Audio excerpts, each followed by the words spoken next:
My presentation is on consensual non-monogamy, an overview and discussion. What is consensual non-monogamy? It's engagement in a romantic, intimate, and/or sexual relationship with more than one partner. It is currently a stigmatized relationship dynamic, so it tends to draw in other stigmatized relationship dynamics, such as queer people and people into BDSM. There are three common types of relationships that fall under the consensual non-monogamy umbrella, and that is polyamory or polyamorous relationships, open relationships, and swinging relationships. Polyamory is where there are multiple romantic or sexual relationships that occur. So you could have person one be in a relationship with person two and three, or one, two, and three could all be in a relationship with each other. An open relationship is sexual relationships that occur outside of a romantically exclusive couple. So if person one and two are together, but person two goes out and sleeps with person three, and person one goes out and sleeps with person four, but they're not in an exclusive relationship. And swinging is the partner swapping, quote unquote, sexual relationships.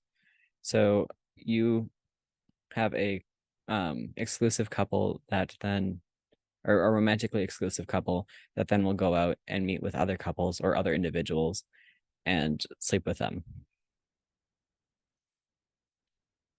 I wanted to look at some historical takes on non-monogamy. And I just saw a very interesting article from the 1900s to the 1930s about the sex radicals. So people who were labeled as sex radicals were people that were opposing the traditional institution of marriage because it was patriarchal, monogamous, intraracial, legalized, heterosexual, and overly regulated. They posed that it was patriarchal because unmarried women were at a disadvantage compared to married women because of their status of their husband.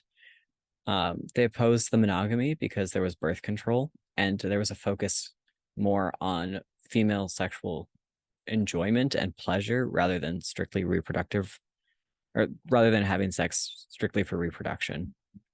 Interracial, they were looking to have more interracial relationships. It is the early 20th century, so it's not like everything was great, but people were pushing to be able to have interracial relationships. For legal, there were a lot of prohibitions, especially about like being like an easy woman that they opposed. For queerness, there were a lot of lesbians and gay men that were advocating for themselves in this time. And for regulations, there were trying to prevent the increase in state regulations about what it means to be married and what is an acceptable relationship. So for some contemporary attitudes, there was this article about detraditionalization by Green. They polled a bunch of people to find their general attitudes about consensual non-monogamy, belief within their own marriage or relationship, and then their actual behaviors. So if they participated in consensual non-monogamy or not.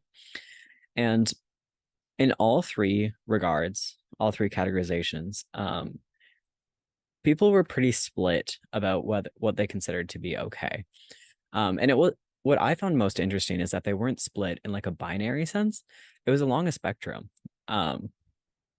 which I found to be really cool because not a lot of things have like a spectrum of beliefs. It tends to be a pretty binary thought. In the video for class from the Atlantic, one of the people that was in an open relationship said, it's great because you can have your cake and eat it too. So you're able to have a romantic partner that you know like loves you and is committed to you, but you also get to have sex with people that you want to have sex with. Generally, though, consensual non-monogamy is still considered a stigmatized relationship type.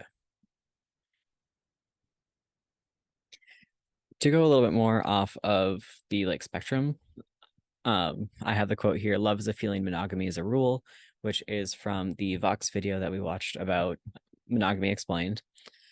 And this fits into the spectrum because there are some people that view love and monogamy as synonymous. You can't have one without the other. There are other people who believe that they're completely separate things. And there are some people who view it in this middle ground like this of like love is a feeling that you can feel and monogamy is a rule and it's your choice to decide, do I want to partake in it or not? So why do people oppose consensual non-monogamy? There are three reasons that I found primarily. The first is socialization, and that is that monogamy is what is shown throughout the US or throughout like American lives. It's what you see in popular media, it's what we're taught in religion, it's pretty much the only representation of relationships.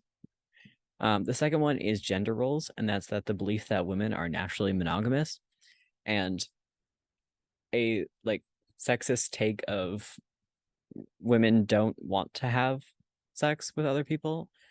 There's also the belief that non-monogamy is disadvantageous to women and that it's men abusing women or they have to coerce women into it.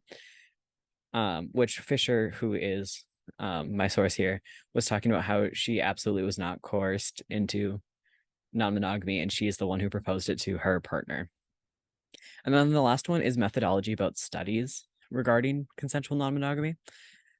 Studies of sexuality are very personal, so it can be difficult to get accurate results because participants fear that whatever they say is going to somehow be like translated or like communicated to their partner and could ruin their relationship. So if someone wanted to open up their relationship, but we're scared to tell researchers, that data would not be recorded. Thinking about this class, we've had a lot of talk about rewriting the rules and like what that means.